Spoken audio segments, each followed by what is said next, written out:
का जो फ्लाइट पहुंचा, ये पहले आप एयरपोर्ट की तस्वीर देखिए। इसका उद्घाटन प्रधानमंत्री नरेंद्र मोदी ने किया था। नवी मुंबई में बनकर तैयार हुआ ये एयरपोर्ट,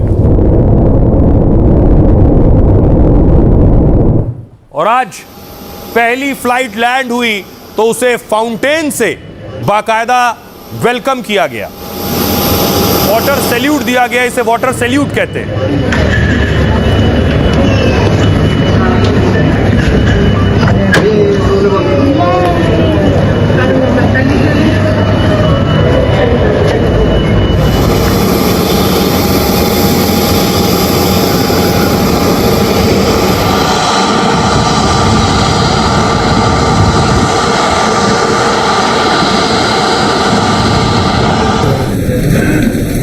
और पैसेंजर निकले, इसका निर्माण अडानी ग्रुप ने किया है। तो एयरपोर्ट पर देखिए, अडानी खुद पहुंचे थे, जो मुसाफिर पहुंचे उनका स्वागत करने के लिए।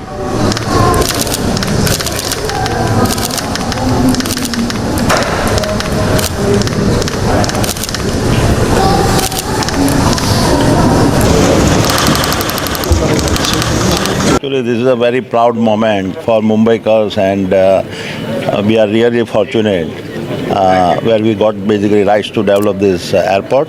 This is a brand new airport, and we try to make it the world-class airport. Actually, Mumbai was struggling since last 10 years to having the more facility on airport side. अब मैं आपको बताऊं, इस बीच इसके अलावा पिछले दिनों आपको याद होगा, इंडिगो में फ्लाइट्स कैंसिल को लेकर बहुत बवाल हुआ था। इस बवाल पर लगाम लगाने की तैयारी सरकार ने कर ली है। अगली तस्वीर में आपको बताऊं, 3 नए एयरलाइंस को ग्रीन सिग्नल दिया गया है। शंख एयर, इस तरह के 3 एयरलाइन हैं जिन्हें ग्रीन सिग्नल दिया गया है, और इन एयरलाइंस के आने से इंडिगो की जो मोनोपोली थी वो खत्म होगी। यानी सिर्फ इंडिगो ही चारों तरफ थी, और ऐसी एयरलाइंस अगर दिक्कत में आती है तो मुसाफिर परेशान होते हैं। 3 नए एयरलाइन को केंद्र सरकार ने हरी झंडी दी है। शंख एयर, अलहिंद एयर और फ्लाई एक्सप्रेस को एनओसी दी गई।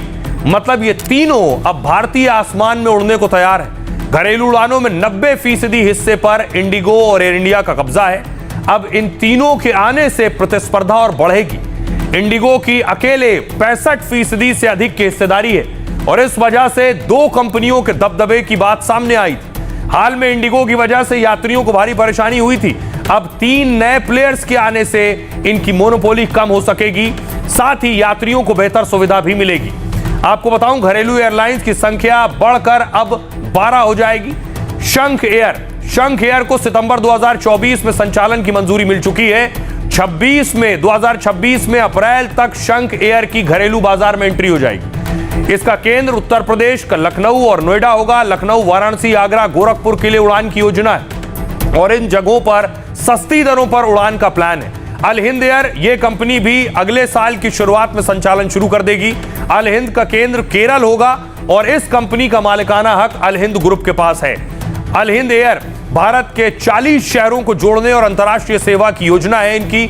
अलहिंद ग्रुप के प्रमोटर मोहम्मद हारिस हैं। साथ ही अगली है फ्लाई एक्सप्रेस को भी संचालन की मंजूरी मिल गई है। इसके पीछे एक कुरियर और कार्गो कंपनी है। यह कंपनी तेलंगाना की राजधानी हैदराबाद में स्थित है। सुनिए जरा, एविएशन एक्सपर्ट्स इसे एक अच्छा कदम मान रहे हैं। सुनिए। जो नई एयरलाइंस अनाउंस हुई हैं, इससे 3 नई एयरलाइंस, इससे ये होगा कि एयरलाइन सेक्टर में कॉम्पिटिटिवनेस बढ़ने की उम्मीद है।